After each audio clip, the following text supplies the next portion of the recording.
Hello everyone, my name is Anjali and here at Straight Zero we are trying to help to pace up your preparation for all the UP based exams, all the state exams।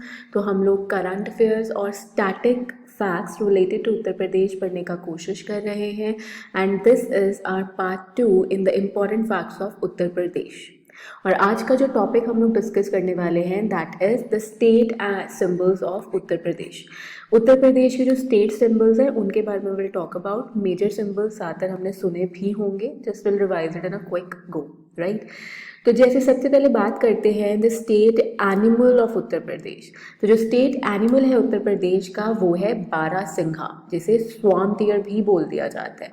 ये picture आपको नजर आ रही होगी, बारहसिंघा कुछ ऐसा दिखता है। The scientific name of this barasingha और swamp deer is Rucervus duvaucelii, ठीक है। It is a highly endangered species.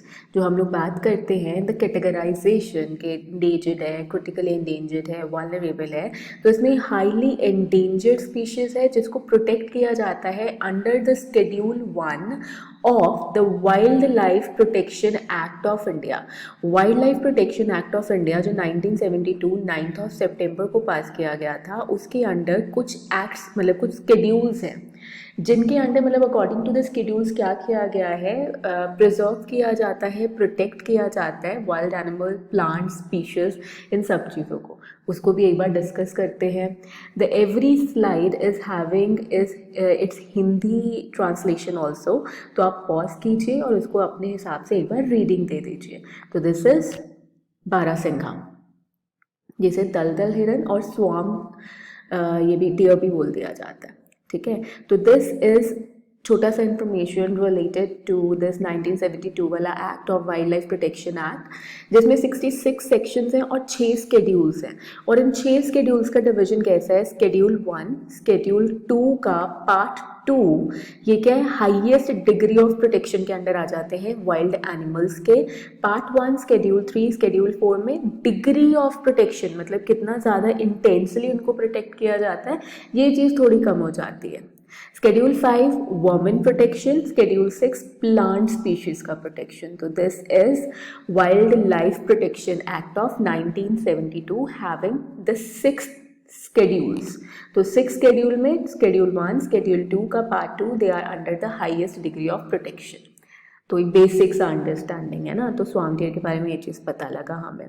अब उत्तर प्रदेश के बारे में बात कर रहे हैं तो हम लोग छोटा सा आइडिया ना इसका टेरिटरीज का भी ले लेते हैं, मतलब मेजर सिटीज़ के बारे में एक बार बीच में। ये ना हम लोग कोशिश करेंगे कि इस पॉलिटिकल मैप को अपने सारे फैक्ट्स में रिपीट करें जितनी भी वीडियोज़ आएंगी, ताकि इसका मेजर बाउंड्री एरिया हमें याद हो जाए, ठीक है। जैसे कि हम लोग बात करते हैं, सबसे पहले इसी चीज़ से शुरुआत कर लेते हैं कि कौन कौन से ऐसे डिस्ट्रिक्ट्स हैं जो बाउंड्री के साथ लगते हैं, मतलब they are sharing their boundary with the neighbouring states और अ कंट्री। तो एक बारी आउटलाइन लेते हैं। सहारनपुर आ गया, ठीक है, इधर मेजर वाले, ये मुरादाबाद वाला रीजन आ गया, दिस इज़ बरेली, है ना, this is Lucknow, this is Devipatan, Basti, Gorakhpur, फिर इधर आजमगढ़, वाराणसी, मिर्ज़ापुर, देन दिस प्रयागराज, फिर चित्रकूट, फिर झांसी, कानपुर, आगरा, मेरठ, बीच में अलीगढ़ भी। तो ये क्या है हमारे पास, द बाउंड्री वाला डिस्ट्रिक्ट्स। नंबर ऑफ टाइम्स इसको रिपीट करेंगे, जितना बार रिपीट करेंगे उतना अच्छे से हमें ये याद हो जाने वाला है, ठीक है। आगे बढ़ते हैं। स्टेट बर्ड कौन सा है हमारे इसका उत्तर प्रदेश का, तो स्टेट बर्ड ऑफ उत्तर प्रदेश है सेरस क्रेन। ये सेरस क्रेन, ये रेड कलर के हमारे पास जो नेक हैं या फेसेस हैं, माउथ हैं, उनको हम लोग क्या बोल रहे हैं, सेरस क्रेन बोल रहे हैं। तो you can learn it as well. ये क्रेन, लंबी सी गर्दन वाले जो बर्ड्स हैं, दे आर सेरस क्रेन, और ये है state bird of Uttar Pradesh. इनका साइंटिफिक नाम है ग्रस एंटिगोन, ठीक है, this is a scientific name. जो सेरस क्रेन है it is classified as vulnerable on the IUCN red list. Vulnerable है IUCN की अगर बात कर लेते हैं तो international union for the conservation of nature, international union for the conservation of nature. तो ये हमारे पास है IUCN रेड लिस्ट, मतलब इनका एक रेड डाटा बुक होता है IUCN का। The name of the book is red data book, जिसमें ये मेंटेन करते हैं द नेम्स और the list of all the vulnerable या फिर एक्सटिंक्ट एनिमल्स का, एनिमल और बर्ड्स। तो it is under the vulnerable list of IUCN। ठीक है, I hope this is clear. तो सेम चीज़ अगेन हिंदी में गिवन है। ये अगेन एक क्रेन का एक डिफरेंट पिक्चर मैंने आपको दिखाया है ताकि पिक्चर से हमें इसका नाम ध्यान में रहना शुरू हो जाए। Sarus crane is the name. Next है the state flower. State flower, this beautiful flower is of Palash. इसको पलाश इसका नाम है, मेजर नेम। अदरवाइज इंडिया में इसको ढाक के नाम से भी जाना जाता है। तो इसका जो साइंटिफिक नेम है इज़ बुटिया मोनोस्पर्मा। ठीक है, it is famously called as the flame of forest, the flame of forest, और इसको फायर ऑफ द फॉरेस्ट भी बोला जाता है। Dhak is also called as the flame और the fire of the forest. तो इसका ये हमें शाइनी रेड कलर नज़र आ रहा है ना, जब ये बहुत सारे एरिया में फैल जाएगा और दूर से हमें ये बिल्कुल ऐसा लगेगा जैसे आग लगी हुई होती है, तो इसको फ्लेम ऑफ द फॉरेस्ट बोला जाता है। और कुछ ब्यूटीफुल पिक्चर्स इसके आप देख सकते हो, इसके पर्पसेस मतलब किन किन चीज़ों के लिए यूज़ कर लिया जाता है ना। तो this is Palash, the flame of the forest. Next is the state tree. State tree कौन सा है उत्तर प्रदेश का? The state tree is Ashoka tree. Ashoka tree number of चीज़ों के लिए जाना जाता है। सबसे पहले तो इसका साइंटिफिक नेम है that is Saraca and Ashoka, Saraca Ashoka. The Ashoka is prized for its beautiful foliage and fragrant flowers. दिखने में भी सुंदर और बहुत ज़्यादा फ्रेग्रेंट यानी सुगंधित फ्लावर्स रहते हैं हमारे पास अशोका के जो होते हैं।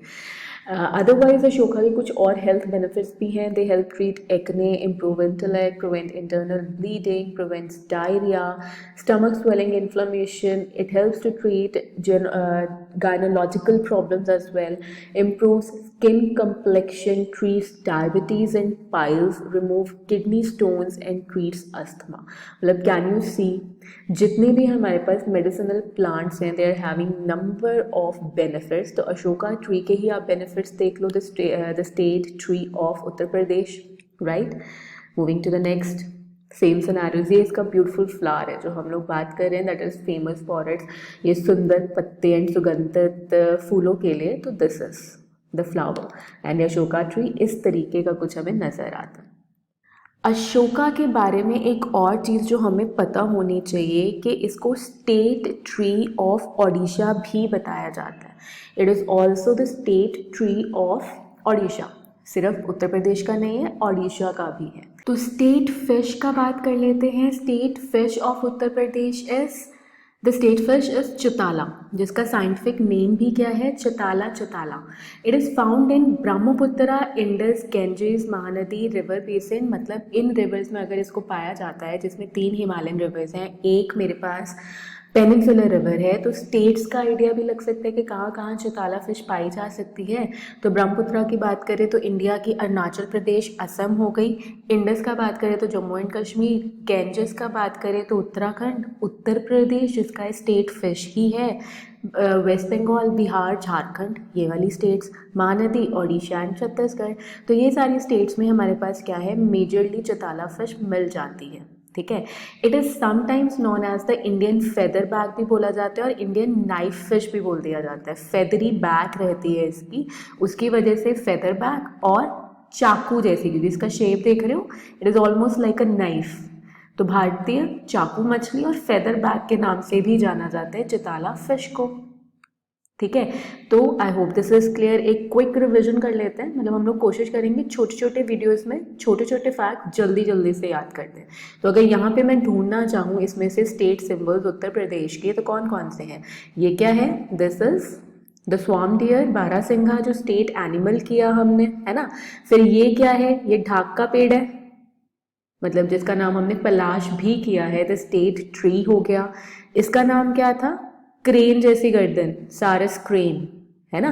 तो ये क्या है मेरे पास? The state bird. फिश का नाम चिताला किया हमने, और जो ट्री है उसका नाम क्या था? अशोका। अशोका ट्री, तो सारे के सारे सिंबल्स हमें याद हो गए यहाँ पे। इनके साइंटिफिक नेम्स वीडियो में से याद करने का कोशिश करो और क्या क्या स्पेसिफिकली इम्पॉर्टेंट है। तो within like 5-7 minutes you will have the whole thing, right? So thank you so much. Be connected, ताकि हम लोग आगे आने वाले फैक्ट्स भी साथ साथ में याद करते रहें। Happy learning.